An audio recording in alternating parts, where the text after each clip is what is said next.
জয় শ্রীকৃষ্ণ। আজ আমি আমার এই ছোট্ট ভিডিওর মধ্য দিয়ে একাদশী কি, একাদশী ব্রত কেন পালন করব এবং একাদশী ব্রত পালন করলে কি ফল হবে সেই সংক্ষিপ্ত আলোচনা করছি। সৃষ্টির প্রারম্ভে পরমেশ্বর ভগবান এই জড় সংসারে স্থাবর জঙ্গম সৃষ্টি করেছিলেন। মর্তলোকবাসী মানুষদের শাসনের জন্য একটি পাপ পুরুষ তিনি নির্মাণ করলেন। সেই পাপ পুরুষের অঙ্গগুলি বিভিন্ন পাপ দিয়ে নির্মিত ছিল, যেমন তার মাথাটি ব্রহ্মহত্যা পাপ দিয়ে, চক্ষু দুটি মদ্যপান, মুখ স্বর্ণ অপহরণ, দুই কর্ণ গুরু পত্নী গমন, দুই নাসিকা স্ত্রী হত্যা, দুই বাহু গো হত্যা পাপ, গ্রীবা ধন অপহরণ, গলদেশ ভ্রূণ হত্যা, বক্ষ পরশ্রী গমন, উদর আত্মীয় স্বজন বধ, নাভি শরণাগত বধ, কোমর আত্মশ্লাঘা, দুই উরু গুরু নিন্দা, শিষ্ণু কন্যা বিক্রি, মলদার গুপ্ত কথা প্রকাশ পাপ, দুই পাপ পিতৃহত্যা, শরীরের রোম সমস্ত উপপাতক, এইভাবে সমস্ত পাপ দিয়ে ভয়ঙ্কর পাপ পুরুষ নির্মিত হলো। পাপ পুরুষের এই ভয়ঙ্কর রূপ দেখে ভগবান শ্রী বিষ্ণু মর্তের মানব জাতির দুঃখ মোচনের কথা চিন্তা করলেন।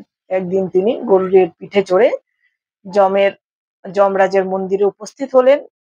ভগবান যমরাজকে ভগবানকে যমরাজ উপযুক্ত স্বর্ণ সিংহাসনে বসিয়ে পাদ্য অর্ঘ্য দিয়ে সেবা করলেন, পূজা করলেন। যমরাজের সাথে কথোপকথন কালে ভগবান শ্রীহরি শুনতে পেলেন দক্ষিণ দ্বার থেকে বা দক্ষিণ দিক থেকে অসংখ্য জীবের আর্তনাদের ধ্বনি শোনা যাচ্ছে। ভগবান শ্রীহরি যমরাজের কাছে জিজ্ঞেস করলেন, এ কিসের আত্মক্রন্দন? যমরাজ বললেন, হে প্রভু, মর্তের পাপী মানুষরা নিজ কর্মদোষে নরক যন্ত্রণা ভোগ করছে, সেই আর্তনাদই শোনা যাচ্ছে, আর্ত চিৎকার শোনা যাচ্ছে। যন্ত্রণাকাতর পাপাচারী জীবদের দর্শন করে ভগবান শ্রীহরির মনে করুণার উদয় হলো। তিনি মনে মনে ভাবলেন, আমি এই জগতের সমস্ত জীবদের সৃষ্টি করেছি, আমি প্রজা সৃষ্টি করেছি, আমারই সামনে ওরা কর্মদোষে দুষ্ট হয়ে নরক যন্ত্রণা ভোগ করছে, এখন আমি এদের সদ্গতির ব্যবস্থা করব। ভগবান শ্রীহরি সেই পাপাচারীদের সামনে একাদশী তিথি রূপে এক দেবী মূর্তিতে প্রকাশিত হলেন। সেই পাপীদেরকে একাদশী ব্রত পালন করার নির্দেশ দিলেন এবং তারা একাদশী পালন করলেন।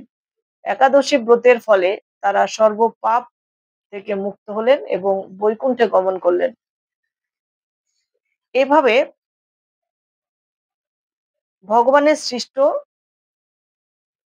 পাপ পুরুষের হাত থেকে একাদশী ব্রত পালন করে সমস্ত পাপীরা বৈকুণ্ঠে গমনের অধিকারী হলেন। অর্থাৎ একাদশী ব্রত পালন করলে সর্বপাপ থেকে মুক্ত হয়ে বৈকুণ্ঠে গমন করা যায়। কিছুদিন পর ভগবানের সৃষ্ট পাপ পুরুষ এসে ভগবান শ্রীহরির কাছে করজোড়ে প্রার্থনা করলেন যে, আমি আপনার প্রজা, আমাকে যারা আশ্রয় করে থাকে তাদের কর্ম অনুসারেই তাদেরকে দুঃখ দান করাই আমার কাজ ছিল, কিন্তু বর্তমানে একাদশী ব্রত পালন করে সবাই পাপ মুক্ত হয়ে বৈকুণ্ঠে গমন করছে। অর্থাৎ পাপাচারীরা একাদশী ব্রত পালন করে বৈকুণ্ঠের বাসিন্দা হয়ে যাচ্ছে। হে ভগবান, আমার এখন কি হবে? আমি কাকে আশ্রয় করে থাকব? সবাই যদি বৈকুণ্ঠে চলে যায়, এই মর্ত জগতের কি হবে?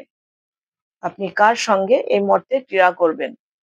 পাপ পুরুষ প্রার্থনা করতে লাগলেন, হে ভগবান, যদি আপনার এই সৃষ্ট বিশ্বে ক্রীড়া করার ইচ্ছা থাকে তবে আমার দুঃখ দূর করুন, একাদশী তিথির ভয় থেকে আমাকে রক্ষা করুন।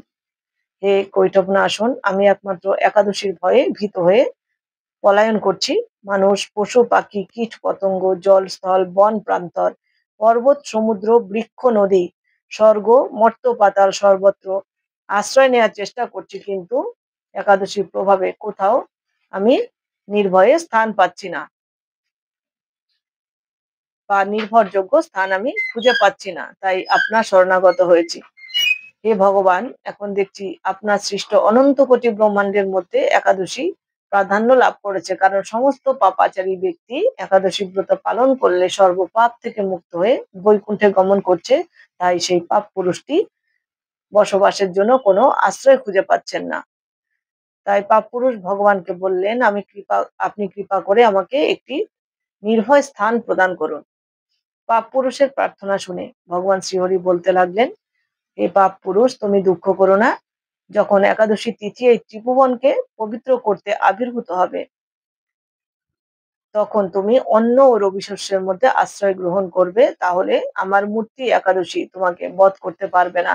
তাই একাদশী ব্রতের দিন আমরা যদি অন্ন এবং রবি শস্য গ্রহণ করি, তাহলে সেই পাপ পুরুষটিকে ভক্ষণ করা হবে, অর্থাৎ সর্ব পাপকে ভক্ষণ করা হয়। তাই সর্বপাপ থেকে মুক্ত হতে একাদশী ব্রত পালন করতে হবে, এবং একাদশী ব্রত পালন করলে আমরা সহজে বৈকুণ্ঠে গমন করতে পারবো। সকল ভক্তের কাছে আমার একান্ত অনুরোধ, একাদশী ব্রত পালন করুন এবং হরিনাম মহামন্ত্র জপ করার মধ্য দিয়ে জীবন পথে এগিয়ে যান, তাহলে সহজেই বৈকুণ্ঠ ধামে গমনের অধিকারী হওয়া যাবে। আজ ভিডিওটি এ পর্যন্তই। সকলে ভালো থাকবেন, সুস্থ থাকবেন।